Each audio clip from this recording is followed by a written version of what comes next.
Grace and peace be unto you from God our Father and our Lord and our Savior Jesus, who is the Christ. And the people of God say, Amen. Amen.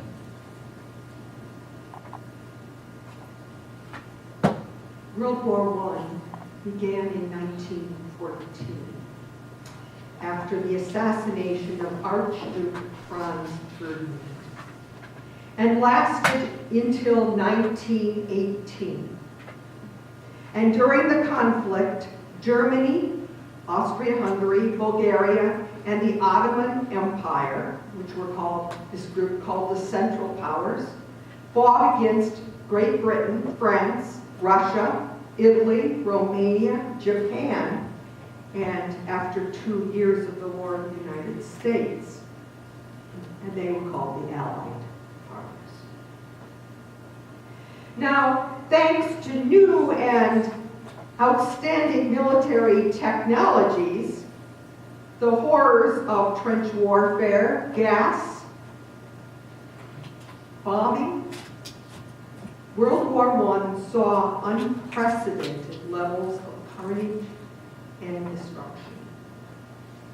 By the time the war was over and the Allied powers claimed victory, more than 16 million people, soldiers and civilians alike, were dead. The First World War was called the War to End All Wars. It was the first and the last war to be named that. The armistice that began on the 11th hour of the 11th day of the 11th month was followed by horrible reparations saddled on Germany that would choke the life of the German people and its newly formed democratic government. Some 20 years later, a radical national movement raised up pride over the German people who needed to believe in something, and all others were claimed to be substandard or completely worthless.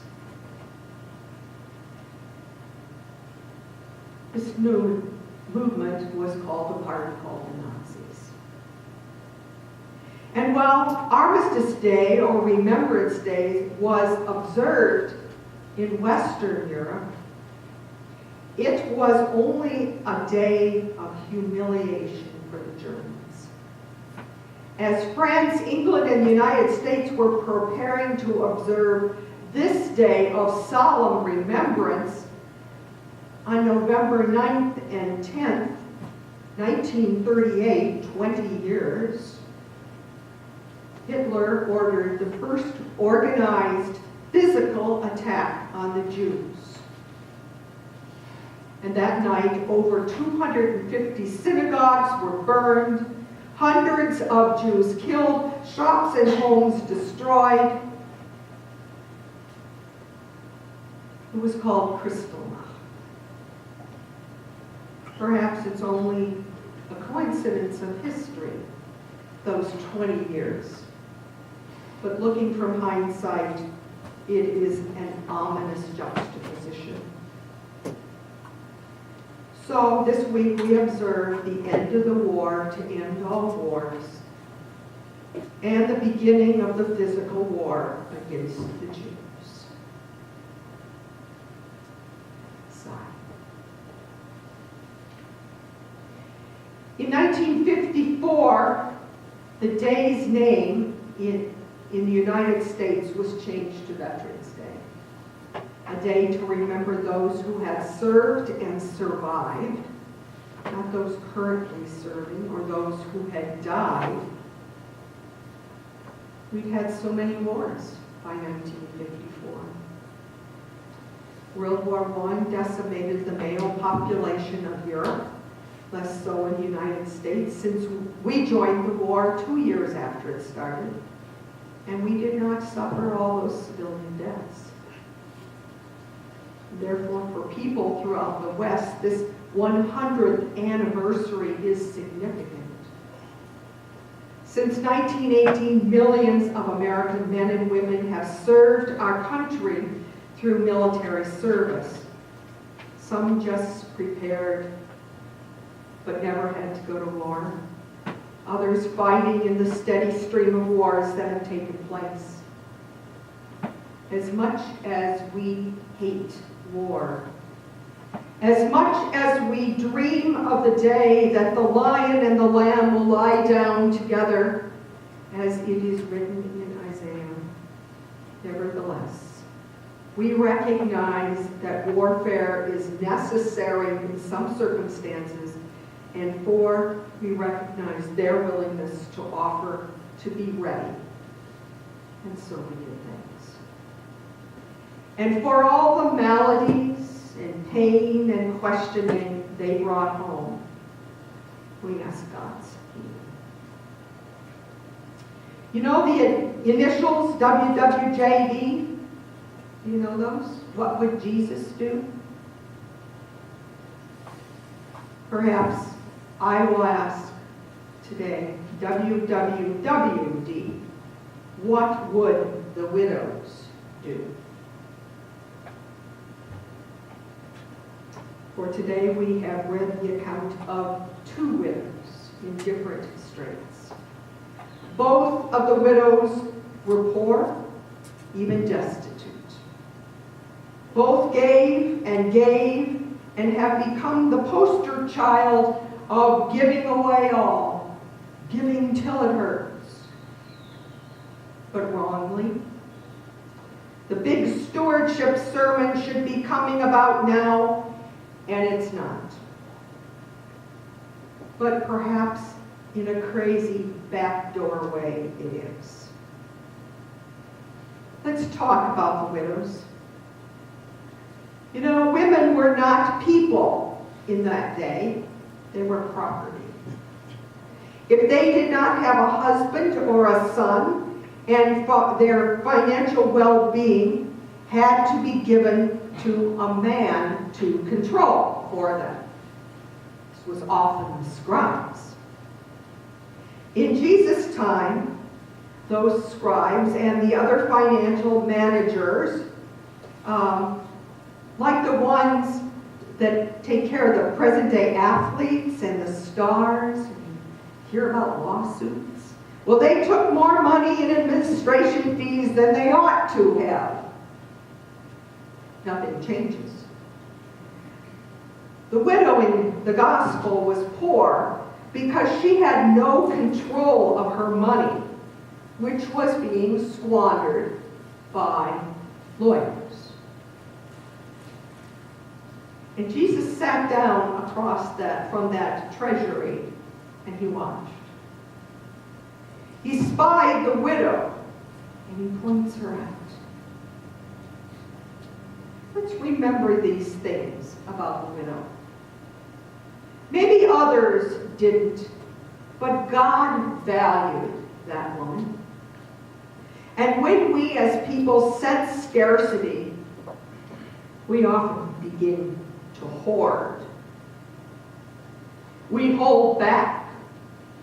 And when we hold back, in a sense, we take away from the future because there's no hope. On the other hand, the two women gave out of an attitude of abundance, even though, as we evaluate it, they didn't have abundance.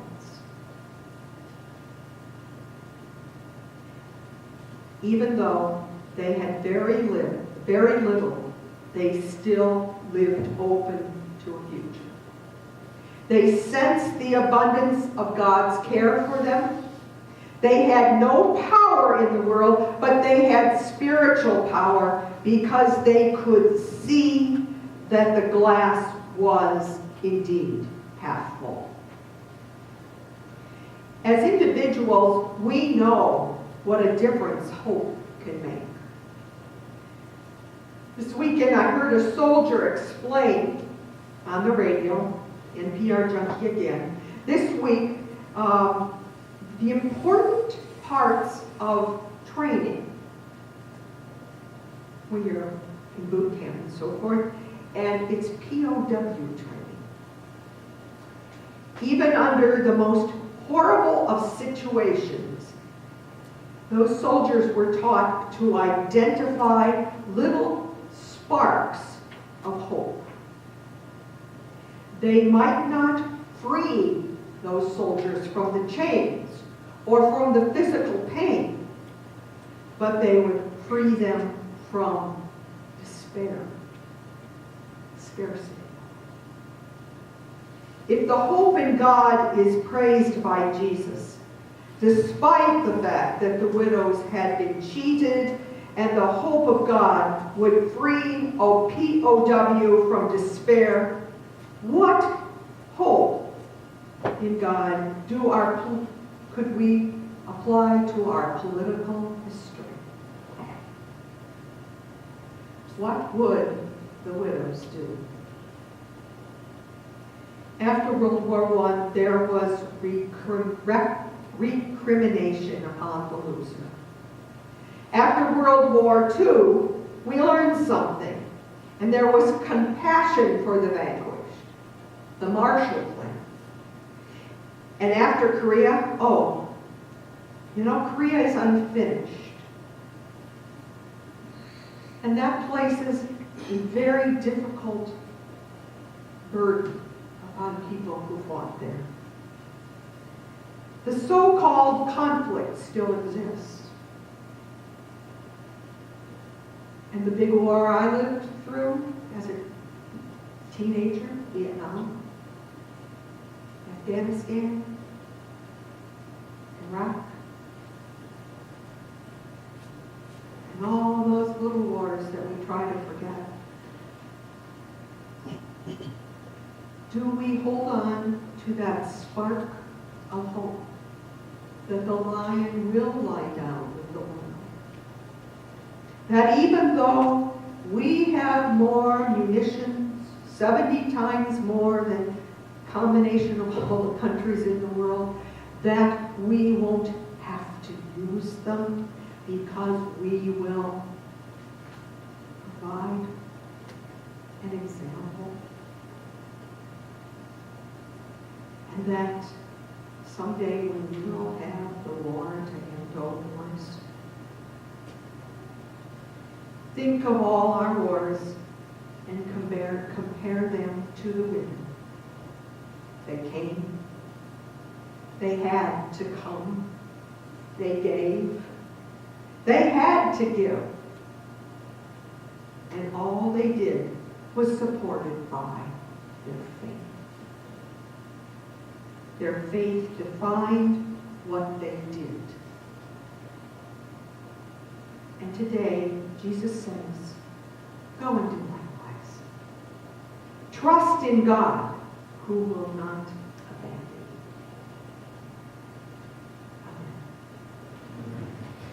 Amen. My friends, may the peace of God that passes all understanding keep your hearts and your minds in Christ Jesus.